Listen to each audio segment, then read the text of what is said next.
तो hey everyone, this is me Jyoti. और अगर आपने मेरा प्रीवियस वीडियोस देख चुका है तो मैं उम्मीद करूँगी आपको पसंद आया होगा। और अगर आप इस चैनल पर न्यू हैं तो don't forget to subscribe my channel. And also अगर ये आपको वीडियो इन्फॉर्मेटिव लगता है तो एक कमेंट करिएगा कि ये आपको हेल्पफुल था। उसी के साथ साथ इस वीडियो में हम बात करेंगे कि अगर आप MPA स्टूडेंट है और अगर आपको सेकेंड ईयर में आपने एडमिशन लेना चाहते हैं, आपको कौन सा सब्जेक्ट ऑप्ट करना चाहिए, क्रेडिट स्कोर कैसे आप लोग बांट सकते हैं, क्रेडिट स्कोर क्या होता है, अगर आप अभी तक इस डाउट में हैं तो ये वीडियो आपके। मैं उम्मीद करूँगी अगर आपने इग्नू में एडमिशन लिया है और अगर आप मेरा वीडियो देख रहे हैं तो आप एक वर्किंग प्रोफेशन में होंगे या फिर आप ऑलरेडी एस्पिरेंट होंगे।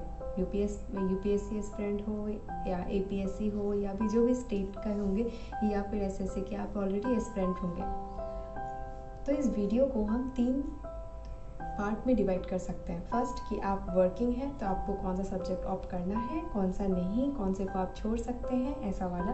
और क्रेडिट स्कोर क्या होता है, उसके बाद आपको कौन से सब्जेक्ट लेने चाहिए। तो पहला सिचुएशन ये है या फिर आपका प्रेजेंट सिनेरियो क्या है। Present scenario in the sense कि अगर आप वर्किंग हैं, आप एस्पिरेंट हैं, तो आपके पास टाइम थोड़ा सा कम होगा। आप असाइनमेंट्स नहीं कर सकते हैं प्रॉपरली, आप जाने आने का टाइम वेस्ट नहीं कर सकते हैं।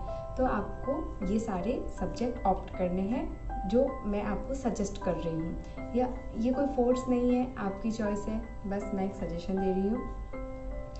उसके बाद आप क्रेडिट स्कोर, अब नेक्स्ट पे चलते हैं कि क्रेडिट स्कोर क्या होता है। सिंपली क्रेडिट स्कोर आपको 32 क्रेडिट फर्स्ट ईयर में और 32 क्रेडिट सेकेंड ईयर में आपको करना होता है बेसिकली। तो फर्स्ट ईयर में पेपर 11, पेपर 12, पेपर 13, पेपर 14 जो 8 क्रेडिट के होते हैं, तो 8 × 4 32 हो गए, वो फर्स्ट ईयर के कंप्लीट हो जाते हैं। सेकेंड ईयर में आपको पेपर MPA 15 और MPA 16 जो 8 क्रेडिट का होता है वो कंपलसरी होता है।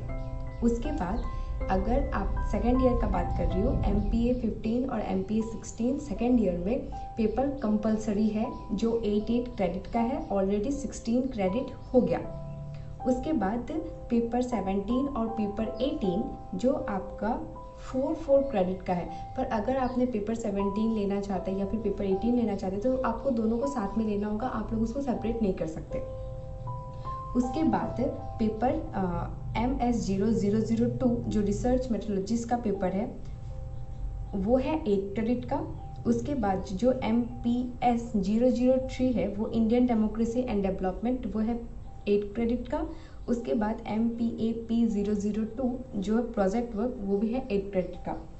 तो आपको जो सेकेंड ईयर में MPA 15 और MPA 16 जब आप चूज़ करते हैं तो 16 क्रेडिट हो जाता है, रिमेनिंग 16 का हम लोगों को। अगर आप सेकेंड ईयर में हैं तो पेपर 15 और पेपर 16 MPA 15 और MPA 16 जो 16 क्रेडिट कंप्लीट हो जाता है, वो कंपलसरी पेपर है, आपको उसमें चॉइस नहीं मिलता। उसके बाद MPA 17 और MPA 18 जो 4 क्रेडिट का है, वो अगर आपने 17 चूज़ किया तो आपको 18 साथ में करना होगा, अगर आप 18 कर रहे हैं तो आपको 17 साथ में चूज़ करना होगा, उसमें आपको कोई चॉइस नहीं मिलता है। पर ये दोनों का आपको साथ में लेना होगा, ये दैट्स फॉर श्योर है। तो वो 4 क्रेडिट का है। तो अगर आपने 15 और 16 ले लिया तो 16 क्रेडिट कंप्लीट। अगर आपने पेपर 17 और 18 ले लिया तो उन दोनों को मिलाकर 8 क्रेडिट कंप्लीट, मतलब 16 8 कंप्लीट हो जाता है। 24 क्रेडिट कंप्लीट हो जाता है। अब 8 क्रेडिट का कोई भी सब्जेक्ट आप चूज़ कर सकते हैं। रिसर्च मेट्रोलॉजिस्ट में बेसिकली अगर आप इन फ्यूचर PhD वगैरह करना चाहते हैं या फिर कोई भी फील्ड स्टडी करना चाहते हैं, ये पेपर बेसिकली अगर आप कोई भी MA करने जा रहे हैं तो आप डिस्टेंस नहीं रेगुलर करने जा रहे हैं तो आपको ये सारे पेपर कंपलसरी मिलेगा कि आपको ये करना ही है। पर इग्नू में ऐसा नहीं है।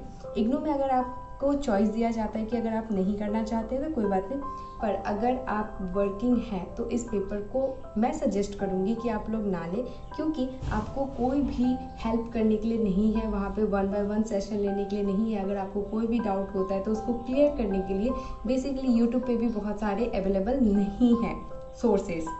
तो मैं, अगर आप वर्किंग हैं तो मैं सजेस्ट करूँगी इसको ना लें। उसके बाद इंडियन डेमोक्रेसी एंड डेवलपमेंट अगर लेते हैं तो उसके रिसोर्सेज अवेलेबल है यूट्यूब पे भी, और आप इग्नू के वेबसाइट पे जाएंगे तो वहाँ पे भी अवेलेबल है। उसके बाद MPAP 002 जो प्रोजेक्ट वर्क है वहाँ पे भी सेम सिनेरियो है कि वहाँ पे आपको कोई भी टॉपिक्स आप चूज़ करना चाहते हैं तो चूज़ कर सकते हैं।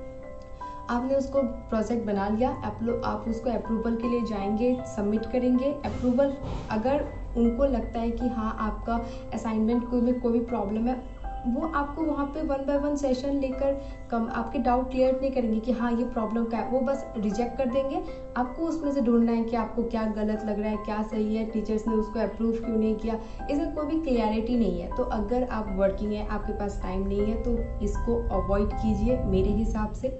तो यही था वीडियो, होपफुली आपको पसंद आया होगा कि क्रेडिट सिस्टम फर्स्ट ईयर में 32 क्रेडिट आपको करना होता है, सेकेंड ईयर में भी आपको 32 क्रेडिट करना होता है। फर्स्ट ईयर में 11, 12, 13, 14 को मिला के 32 क्रेडिट्स ऑलरेडी हो जाते हैं। सेकेंड ईयर में आपको पेपर में चॉइस मिलता है जिसमें 15 और 16 कंपलसरी है, 17, 18 आप चूज़ कर सकते हैं साथ में, और अगर आप छोड़ना चाहें तो साथ में अलग से छोड़ सकते हैं। उसके बाद 002 और 003 और 002 के बीच में आपको चॉइस मिलता है। सो होपफुली आपको ये वीडियो पसंद आया होगा। अगर आप मेरे न्यू हैं मेरे चैनल पे तो प्लीज़ लाइक करिएगा, सब्सक्राइब कर दीजिएगा। उसी के साथ साथ मैंने क्या ऑप्ट किया था सब्जेक्ट, मैं आपको वही बता देती हूँ। मैं जिस टाइम पर इग्नू में एडमिशन ली थी मैं वर्किंग थी, तो उसकी, और अभी भी हूँ, तो मैंने पेपर जो ऑप्ट किया था वो था 15, 16, 17, 18 और इंडियन डेमोक्रेसी एंड डेवलपमेंट जो MPS 003 है, क्योंकि मेरे पास इतना टाइम नहीं था कि मैं पेपर को जाकर रीचेक करवा सकूं, या फिर मेरे पास तभी ऐसा कोई था नहीं कि हाँ मुझे रिसर्च सेक्टर में जाना है इन फ्यूचर, तो मैंने उसको ऑप्ट नहीं किया था। होपफुली ये वीडियो आपको पसंद आया होगा, और अगर आपको पसंद आया तो प्लीज़ एक थम्स अप देकर जाइएगा और कमेंट करके जाइएगा। Thank you.